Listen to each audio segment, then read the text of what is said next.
These are the best and easiest bagels that you can make if you are a beginner baker, so I am going to show you how to do that today. So all you need for this recipe is flour, water, sugar, yeast, and salt. I do have a sourdough recipe that I enjoy, but for today we're going to go with this super easy recipe with instant yeast that you can have done within a matter of hours.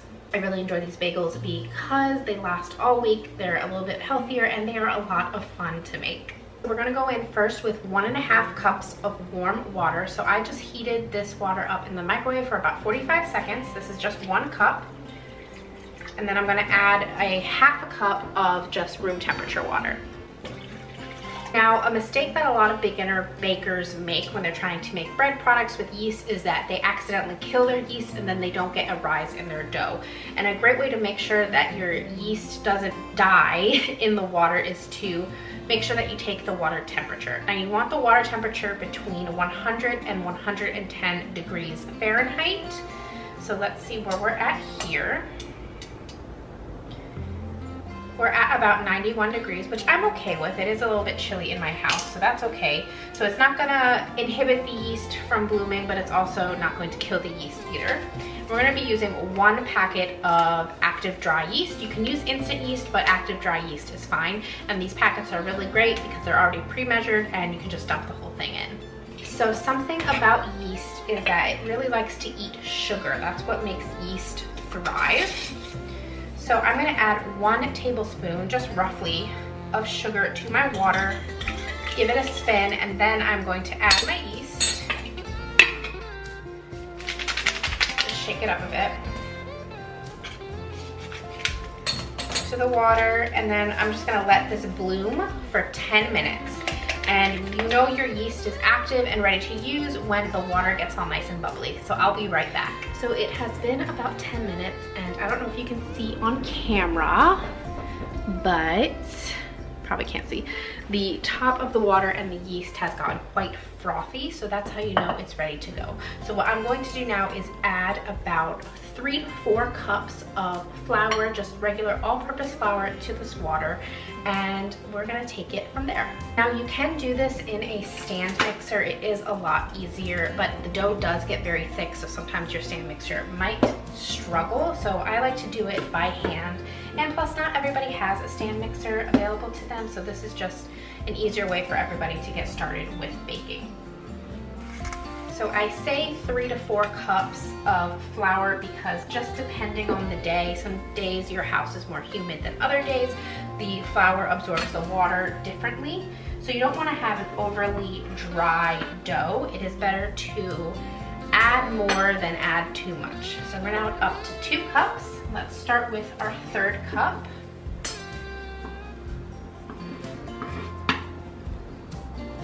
And I'm gonna give this a mix and see how the dough looks, and if we need more flour, I will add more flour. And before I give this a good mix, I'm gonna add some salt. So I have been doing this recipe for a very long time, so I can eyeball everything, but I will have the exact measurements for you in the comments or in the description down below. So at this point right now, everything is pretty much mixed together and well incorporated, but the dough is a bit too watery. So I am going to add just a little bit of flour, excuse me. So not even like 1/4 cup. We're just gonna incorporate little bits at a time until it is the consistency that I like it.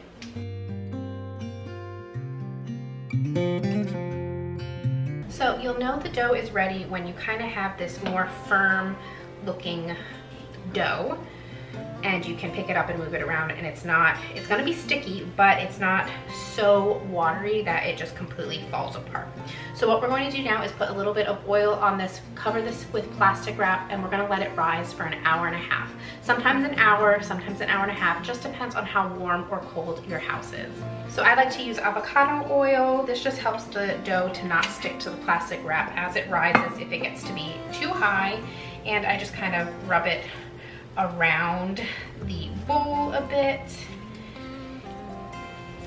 And I like to use avocado oil because it doesn't have a very strong flavor.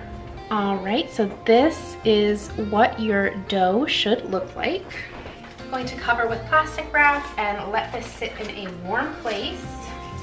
a warm, safe place for, like I said, an hour to an hour and a half. Just depends on how warm or cold your house is. And I like to put my dough to rise in the microwave. It just keeps it safe from my toddler and it keeps it off the counter. And let's set the timer for about 60 minutes. So the timer for letting the dough rise just went off, and we have liftoff when it comes to this dough. The plastic wrap is all bubbled out, and as you can see, it doubled in size. So we're gonna move on to the next steps, and we're going to start preheating our oven to 425 degrees. And we're gonna get a water bath going before we start making the bagels and shaping them. So for the water bath, I just like to use a pot that's fairly deep so that the dough of donuts, so that the bagels can float in the water. And what we're going to do is we want to get this to a nice rolling boil, and we do want to add some honey. Now I don't measure for this part, I just kind of eyeball it, but in the recipe I will link, there are measurements.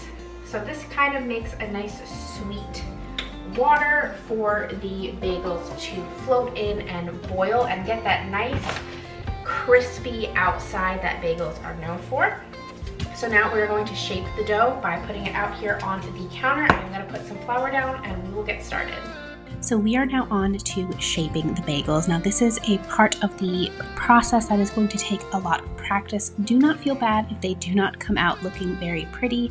I have been making this recipe since 2019 and my bagels still don't come out looking very pretty. On a lightly floured work surface, you're going to divide the dough up into 8 equal parts. Now, it doesn't have to be perfect. With trial and error, you will be successful, and you're going to form them into balls, and then I like to just stick my thumb right through the middle, stretch them out, and then I plop them right into the boiling water, and I let them boil for a minute on each side.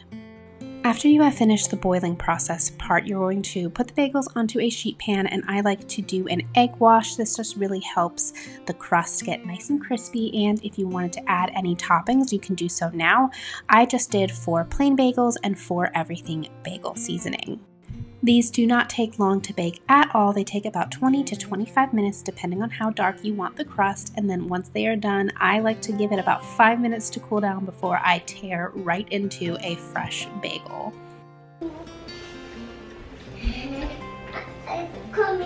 My assistant is awake from his nap and he wants me to start paying attention to him, but we are all done with our bagel activity for the day. If you are new here and you have made it to the end of my video, thank you so much. My name is Victoria and this is Thyme and Tenderness. If you enjoyed this video, please consider subscribing or following my accounts, and you will find more content just like this. I hope to see you guys next time. Have a great day, a great week, and bye-bye.